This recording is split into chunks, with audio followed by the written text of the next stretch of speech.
ये हिस्सा कहानी के सिर्फ बॉडी शेमिंग से आगे जाकर पूरे परिवार और समाज के दबाव तक पहुंचा देता है। बिट्टी की सबसे बड़ी परेशानी सिर्फ उसका वजन नहीं, बल्कि ये एहसास है कि उसकी शादी पूरे घर की समस्या बन चुकी है। पापा की बीमारी तब उससे जोड़ दी गई।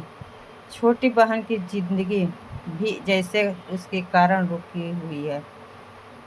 यही वजह है कि उसका हर मजाक अंदर से दर्द लेकर आता है। लेकिन इस पूरे सीन में बिट्टी का दिल फिर भी कितना साफ दिखता है। लेकिन वह क्या ढूंढ रही थी? पापा की दवाई।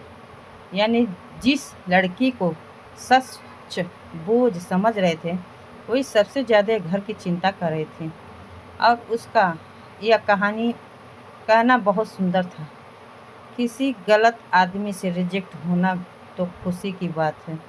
यह लाइन दिखाती है कि अब वह धीरे धीरे खुद की कीमत समझने लगी। पहले हर रिजेक्शन उसे तोड़ देता था। अब वह सोच रही है, गलत इंसान चला गया, अच्छा है। पापा का किरदार भी बहुत भावुक लगा। वे बेटी से प्यार करते हैं, लेकिन समाज से के डर और जिम्मेदारियों में फंसे हुए हैं।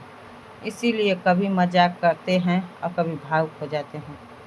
और परिवार के बीच जो हल्की फुल्की नोक झोंक है, वही कहानी को असली और अपनापन देती है। एक और ख़ास बात, बिट्टी खुद पर हंस लेती है, लेकिन खुद को छोड़ती नहीं। यही उसकी ताकत है। अगर मैं बिना हारे जीत गई तो बाजीगर कैसे कहलाऊंगी? यह लाइन बताती है और उसके अंदर अभी उम्मीद जिंदा है। यह हिस्सा कहानी का सबसे तीखा और भावात्मक टकराव बन गया। अब बात सिर्फ बॉडी शेमिंग की नहीं है रही। यह आत्मसम्मान बनाम अहंकार की लड़ाई बन गई।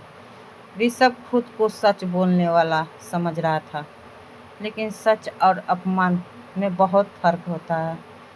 वह बिट्टी के वजन पर नहीं, उसकी इंसानियत पर हमला कर रहा था। वह बिट्टी का जवाब बहुत सच्चा लगा। मुझे अपने लाइफ में 6 डिजिट सैलरी चाहिए। जिम में बाइक साइकिल चलाने से ज़्यादा इम्पोर्टेंट है मेरे घर चलाना। यही असली दुनिया है। हर किसी के पास घंटों जिम जाने की आज़ादी, पैसा का मानसिक शांति नहीं होती। कुछ लोग अपने सपनों की जिम्मेदारियों के बीच रोज़ मैराथन दौड़ते हैं।